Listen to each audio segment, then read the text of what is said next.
নমস্কার বন্ধুরা, সকলকে স্বাগতম আমাদের এই ইউটিউব চ্যানেলে। আজকে আমি তোমাদেরকে পড়াতে যাচ্ছি ওয়েস্ট বেঙ্গল বোর্ডের ক্লাস 10-এর ইংলিশের যে লেসন 1 রয়েছে, যা হচ্ছে ফাদার্স হেল্প, তা নিয়ে। প্রথমে আমরা দেখব যে ফাদার্স হেল্প তার অর্থ কী। ফাদার্স হেল্প অর্থাৎ পিতার সাহায্য, যেটি লিখেছেন আর.কে. নারায়ণ, যার পুরো নাম ছিল রাশিপুরম কৃষ্ণস্বামী নারায়ণ।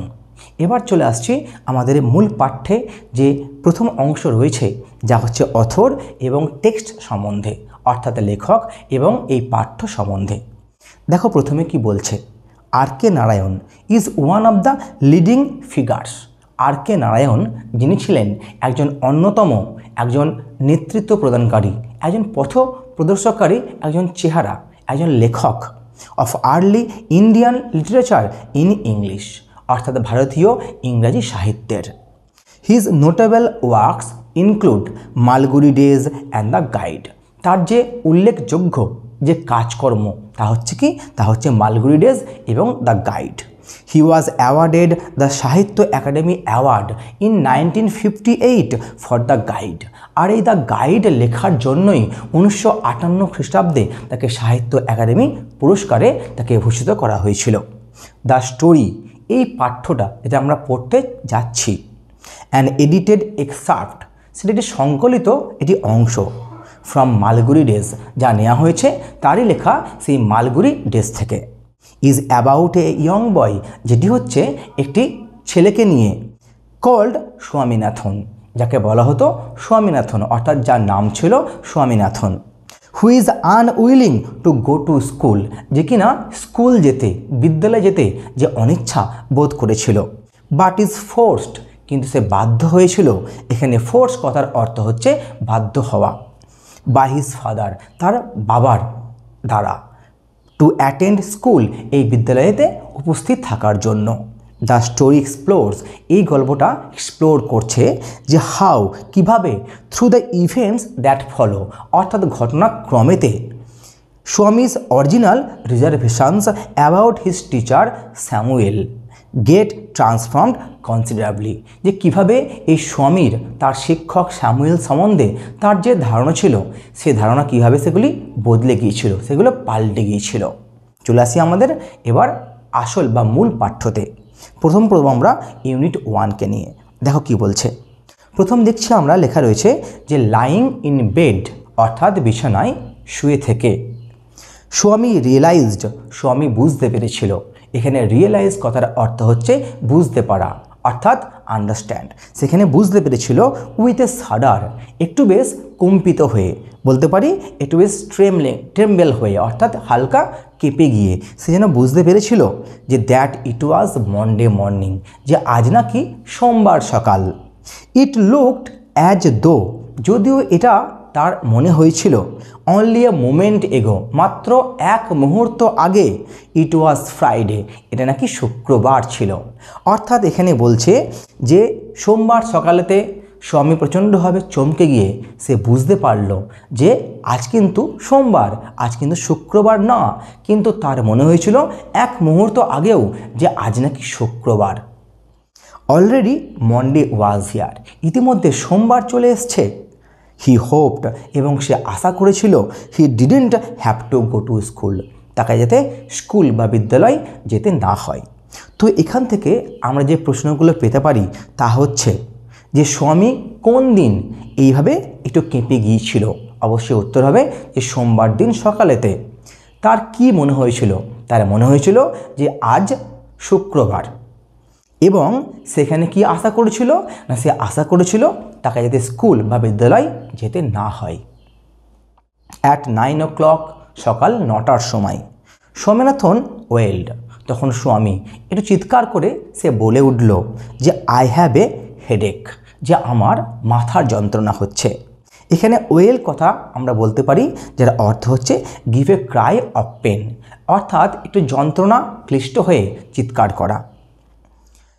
মাদার সেই কথা শোনার পর মা কি করলেন না, জেনারাসলি সাজেস্টেড। জেনারাসলি কথার অর্থ হচ্ছে সফটলি, বা বলতে পারি আমরা যে লেনিয়েন্টলি, অর্থাৎ প্রচণ্ড নরমভাবে তার মা তাকে প্রস্তাব দিয়েছিল। সাজেস্টেড কথার অর্থ না প্রস্তাব দেওয়া। দ্যাট স্বামী মাইট স্টে অ্যাট হোম, যে স্বামী আজকে অবশ্যই বাড়িতেই থাকবে। কারণ কি? কারণ তার নাকি মাথার যন্ত্রণা হচ্ছে। যদিও এটি ছিল একেবারে সম্পূর্ণ এটি প্রিটেনশন বা কি তার একটা বলতে পারি যে প্রিটেনশন কথার অর্থ হচ্ছে ভান করা, অর্থাৎ তার ভান ছিল একটি। অ্যাট 9:30 সকাল 9:30টার সময়, when he ought to have been in the school prayer hall, যখন তার স্কুলের যে প্রার্থনা ঘরেতে থাকার কথা ছিল।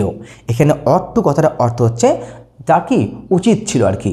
তাহলে কি বলছে যে সকাল 9:30টার সময় যখন তার স্কুলের বিদ্যালয়ের যে প্রার্থনা সভা থাকার কথা ছিল, স্বামী was lying on the bench in mother's room, তখন কিন্তু স্বামী তার মায়ের ঘরের বেঞ্চেতে সে শুয়েছিল। তাহলে এখান থেকে আমরা প্রশ্ন পেতে পারি যে ঠিক কটার সময় এখানে স্বামী সে ওয়েল করে বলল, চিৎকার করে সে বলে উঠল যে তার মাথার যন্ত্রণা হচ্ছে।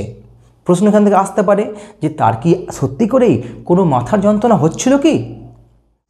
তারপর আসবে যে তার কথা শুনে, অর্থাৎ তার সেই মাথা যন্ত্রণার কথা শুনে তার মা তাকে কী প্রস্তাব দিয়েছিল। এরপর কোশ্চেন এখান থেকে আসতে পারে যে যখন স্বামীর স্কুলের প্রেয়ার হলে থাকার কথা ছিল তখন স্বামী কোথায় সে শুয়েছিল। এবং প্রশ্ন আসতে পারে এখান থেকে যে ঠিক কটার সময় তার স্কুলের যে প্রেয়ার সেটা শুরু হয়। ফাদার আস্কড হিম, তারপর বাবা এলেন, তখন তিনি তাকে জিজ্ঞাসা করলেন, have you no school today, আজ তোমার স্কুল নেই? হেডেক, মাথার যন্ত্রণা হচ্ছে। স্বামী রিপ্লাইড, তখন সেই কথা শুনে স্বামী উত্তর দিয়েছিল, nonsense, dress up and go, বোকা কথাকারের, এখনই ড্রেস পরো এবং তুমি এখনই স্কুলে যাও। হেডেক, বাবা মাথার যন্ত্রণা হচ্ছে তো। Loaf about less on Sundays and you will be without a headache on Monday, যখন সে বারবার বলছে যে তার নাকি মাথার যন্ত্রণা হচ্ছে, সেই কথা শোনার পর এবার বাবা উত্তর দিচ্ছেন, তাকে বাবা একটি সাজেশান দিচ্ছেন যে তুমি এক কাজ করো, তুমি বরং এই যে রোববারগুলিতে একটু তুমি কম ঘোরাফেরা করো, তাহলে তোমার নিশ্চয়ই সোমবার সকালেতে মাথার যন্ত্রণা হবে না কো। তাহলে এখানে কোশ্চেন আসতে পারে যে তার বাবা তাকে কি প্রস্তাব দিয়েছিল। আমরা অবশ্যই লিখব যে তাকে বলল যে তুমি একটু কম ঘোরাফেরা করো রোববারগুলিতে, তাহলে তোমার অবশ্যই সোমবার সকালেতে কোনোরূপ মাথার যন্ত্রণা হবে না কো। স্বামী new how strict his father could be, এবার স্বামী তো জানতো যে তার বাবা কতটা কঠোর হতে পারেন। So he change his tactics, তাই সে তার যে ট্যাকটিক্স অর্থাৎ তার যে কৌশল সেটা সে পাল্টে ফেলল। দিয়ে বলতে লাগলো যে I can't go so late to the class, আমি কোনোভাবেই এত দেরি করে ক্লাসে যেতে পারি না গো। এবার এখান থেকে প্রশ্ন আসবে যে স্বামীর যে প্রথম যে বলতে পারি আমরা ট্যাকটিক্স ছিল সেটি কি, তা হচ্ছে অবশ্যই তার নাকি হেডেক হয়েছিল। এটা ছিল তার ফার্স্ট ট্যাকটিক্স। যখন সে সেই ট্যাকটিক্স দ্বারা তার বাবাকে সে বোঝাতে পারলো না কো, তখন কি হলো, তখন কিন্তু সে ট্যাকটিক্স পাল্টালো এবং তার সেকেন্ড যে ট্যাকটিক্স এলো তা হচ্ছে সে কোনোভাবেই এত দেরি করে সে বিদ্যালয় যেতে পারবে না কো। চলে আসি আমাদের নেক্সট পেজেতে, অর্থাৎ পেজ নাম্বার 2-এতে। দেখো কি বলছে, বলছে ইউ উইল হ্যাভ টু, তোমাকে বিদ্যালয় যেতেই হবে। It is your own fault, কারণ তোমার নিজের দোষ এটা। এখানে ফল্ট কথার অর্থ হচ্ছে দোষ বা ত্রুটি। What will the teacher think if I go so late, তখন তার বাবাকে এখানে স্বামী সে প্রশ্ন করছে, আচ্ছা বাবা এত দেরি করে যদি স্কুলে যাই আমি, তাহলে শিক্ষক মশাই কী ভাববেন? Tell him you had a headache and so are late, তাকে তুমি গিয়ে বলো যে তোমার মাথার যন্ত্রণা হচ্ছিল তাই তোমার দেরি হয়েছে। He will scold me if I say so, কিন্তু যদি আমি এমন কথা বলি উনি আমাকে বকবেন তো। সেই কথা শোনার পর তখন বাবা হালকা রিয়াকশান দিলেন, উনি বললেন যে উইল হি, তাই নাকি, লেটস সি, চলো দেখি তো আমরা। হোয়াট ইজ হিজ নেম, তার নাম কি বলো তো? স্যামুয়েল, বাবা আমাদের শিক্ষক তার নাম হচ্ছে Samuel. Does he always scold the students, আচ্ছা উনি কি প্রায়শই এইভাবেই বাচ্চাদেরকে বা ছেলেদেরকে বকাবকি করেন? He is a very angry man, বাবা উনি না খুব কিন্তু রাগী মানুষ। He is specially angry with boys who come in late, অর্থাৎ তার সেই সেকেন্ড ট্যাকটিক্সকে সমর্থন দিয়ে সে বলে উঠল যে বাবা তুমি জানো না কো, উনি বিশেষ করে রেগে যান সেই সমস্ত বালকদের প্রতি যারা বিদ্যালয়েতে দেরি করে ক্লাসে যায়। I wouldn't like to go late to Samuel class, আমি কোনোভাবেই এই স্যামুয়েলের ক্লাসে এত দেরি করে যেতে পারবো না কো। তখন বাবা বললেন যে if he is so angry, যদি উনি এতটাই রাগী হন, why not tell your headmaster about it, তুমি কেন তোমাদের প্রধান শিক্ষক মশাইকে এই নিয়ে কোনোরূপ তোমরা অভিযোগ করো না কো। দেশে তখন স্যামুয়েল এখানে তখন স্বামী এখানে বলছে যে দেশে তারা বলেন, তারা বলতে কারা না, বলতে পারি যে আদার টিচার্সরা, ওরা নাকি বলেন যে that even the headmaster is afraid of him, অর্থাৎ স্যামুয়েল নাকি এতটাই রাগী মানুষ যে এমনকি হেডমাস্টার মশাই অর্থাৎ প্রধান শিক্ষক মশাই তাকে নাকি ভয় পায়। এবার দেখছি কি আমরা যে তার সেই স্কুলটাকে এড়ানোর জন্য সে কিন্তু অনেক ধরনের এখানে ফন্দি ফিকির সে আঁটছে এবং শেষমেশ সে বলে উঠল যে তার শিক্ষক স্যামুয়েলকে নাকি তার বিদ্যালয়ের যে প্রধান শিক্ষক মশাই তিনিও ভয় পান। আসলে একটি মিথ্যাকে চাপা দিতে গিয়ে সে কিন্তু অনেক মিথ্যা সে এনে ফেলছে।